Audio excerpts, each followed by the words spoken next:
Europe 1, 6h44, Thomas Soto. C'est le kiosque d'Europe 1 avec toutes ses plumes. Marion Calais pour les régions, Sophie Larmoyer pour Le Monde et Varroc devant la télé. Bonjour mesdames. Bonjour Thomas. Ce matin, ça se cristallise, voire ça se crispe autour de la future loi travail. On a un peu l'impression d'être revenu 1 an et demi en arrière. Le sujet fait la une de CNews Matin, d'Aujourd'hui en France, aujourd'hui qui fait dans le pratique ce qu'elle peut changer dans votre entreprise.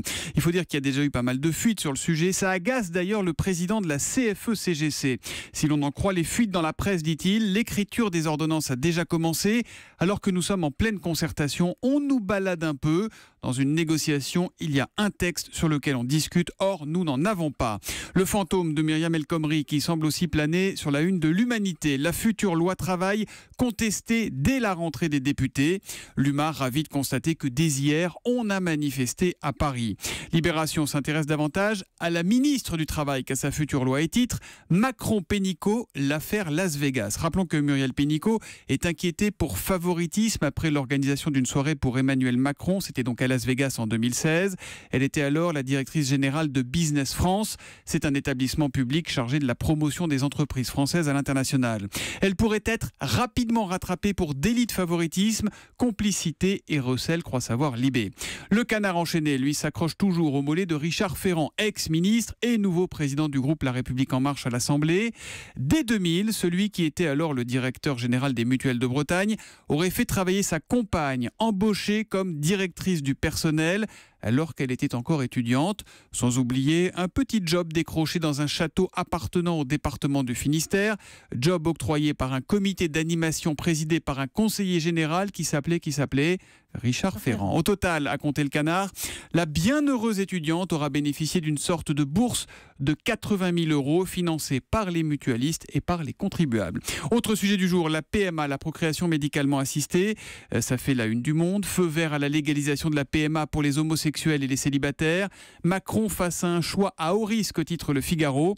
Bientôt la PMA pour toutes, s'interroge La Croix en affichant un joli ventre rond. Ce qui est sûr, c'est qu'entre le début et la fin, le chemin peut être long. 2 Français sur 3 se verraient bien centenaires, nous révèle Aujourd'hui en France. Ils sont aujourd'hui 21 000 les centenaires. Petit sondage. Qui a envie d'être centenaire autour de cette table? Moi. Julie. Bon, encore 3 ans. Sophie. Ouais. Encore 3 ans. Eva. Ça dépend si on est bien physiquement, sinon non. Ouais. Si on est bien physiquement, c'est ce que répondent 71% des personnes interrogées. Et Ok. mentalement aussi, mais bon, Ah, ça c'est pas gagné quand même. Bon, adieu. 3-1 dans la presse quotidienne régionale avec vous, Marion Calais, s'il vous Un plaît. hommage inédit dans les dernières nouvelles d'Alsace, hommage européen à Helmut Kohl. Ce sera samedi à Strasbourg en présence de nombreuses personnalités, dont Emmanuel Macron, Angela Merkel ou Bill Clinton. Dans Sud-Ouest, l'histoire d'un train vide qui bloque toute la ligne Paris-Bordeaux. C'était hier matin jusqu'à 5 heures d'attente. Une panne qui tombe mal alors que la LGV entre Paris et Bordeaux doit être inaugurée dimanche. Et puis il avait 52 ans. Il avait évolué aux côtés de Cantona ou de Laurent Blanc. La mort de Stéphane Paille dans l'Est républicain qui l'envoie au paradis des footballeurs. Son ancien club de Sochaux respectera 1 minute de silence en son honneur lors de son premier match à domicile de la saison prochaine. Il est mort hier, le jour de son 52e anniversaire. L'histoire du jour, elle sonne comme un avertissement. Non, il ne faut pas sortir sa tronçonneuse en pleine nuit. Ah non, c'est pas très agréable. Hein. Non. Non.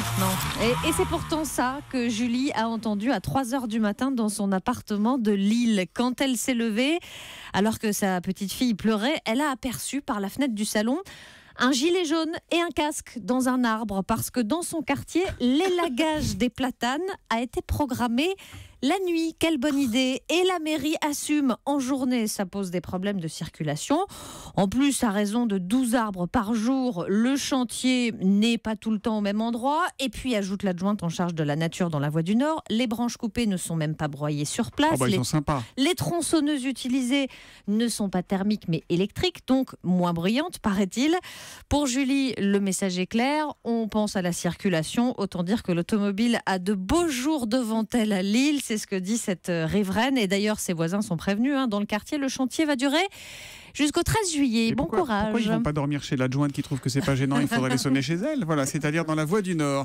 La presse internationale avec cette décision, Sophie Larmoyer, du tribunal pénal international de l'Haye qui a été annoncée hier. Les Pays-Bas sont tenus pour partiellement responsables du massacre de Srebrenica en Bosnie. C'était en juillet 95, Srebrenica. Oui, c'est une cour d'appel qui confirme une décision de 2014. Alors rappelez-vous, c'était à la fin de la guerre. Environ 8000 hommes et garçons musulmans bosniaques avaient été séparés de leur famille puis exécutés par les Serbes de Bosnie. les hommes de Ratko Mladic. Un crime de masse qui a été qualifié de génocide par le TPI grec et la Cour internationale de justice. Et ça s'était passé dans une enclave censée être sécurisée par les casques bleus de l'ONU, en l'occurrence un contingent en néerlandais. Alors avec le tribunal pénal international, chaque mot a un sens. Pourquoi ces soldats et donc l'État néerlandais sont-ils partiellement responsable? Pourquoi partiellement? Le quotidien suisse 24 heures rapporte les mots employés au tribunal. Les magistrats ont considéré que les casques bleus avaient facilité la séparation des hommes et des garçons musulmans, tout en connaissant les risques. Ces hommes étaient venus chercher refuge dans la base de l'ONU et auraient dû pouvoir rester au lieu de partir dans les bus des Serbes. Et pourquoi partiellement? D'abord parce que le tribunal a considéré que cela concernait 350 hommes sur les 8000 effectivement assassinés. Quant aux indemnisations, les juges ont estimé que peut-être ces hommes auraient été tués quand même par la suite dans l'enclave, on ne sait pas, et donc aux familles des victimes, ils ont accordé seulement 30% des dommages et intérêts auxquels ils auraient pu prétendre. Oula, on imagine que ça satisfait personne, non, Exactement, et notamment pas l'association des maires de Srebrenica, profondément déçue par la décision du tribunal, titre RTL News, le site de la télé néerlandaise.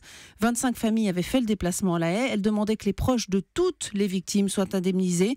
Dans les colonnes du quotidien De Volkskrant, un avocat des familles regrette que 22 ans après le massacre de masse, un jugement de Salomon ait été rendu. Voilà, donc pour le massacre de Srebrenica, c'était donc en juillet 95.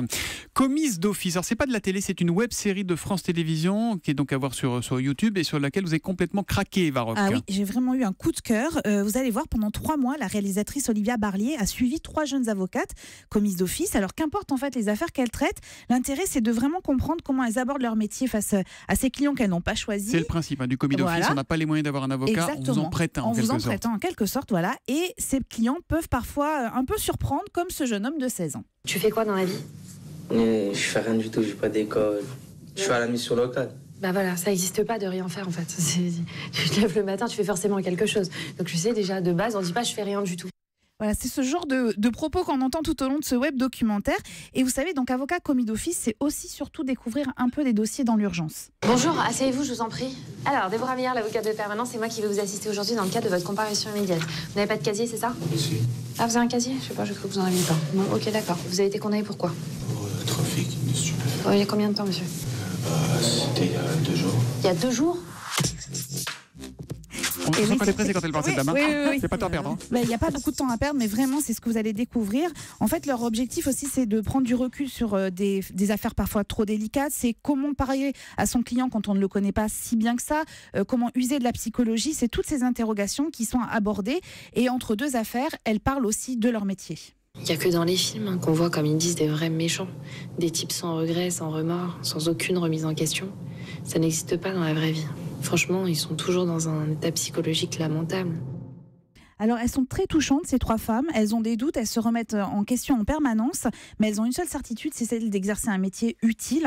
C'est un documentaire en 8 épisodes qui font à peu près 7 minutes. Il n'y a aucune scénarisation, c'est vraiment une plongée au cœur de la machinerie judiciaire où on se surprend parfois à sourire entre 2 affaires dramatiques. Je dirais qu'il y a un seul défaut, c'est presque trop court en fait. En fait, sur YouTube et sur les sites, il n'y a pas que des choses drôles. Donc un commis d'office, c'est un documentaire sérieux qui ne sera pas diffusé à la télé, mais qu'on trouve donc sur le site de France Télévisions et sur YouTube.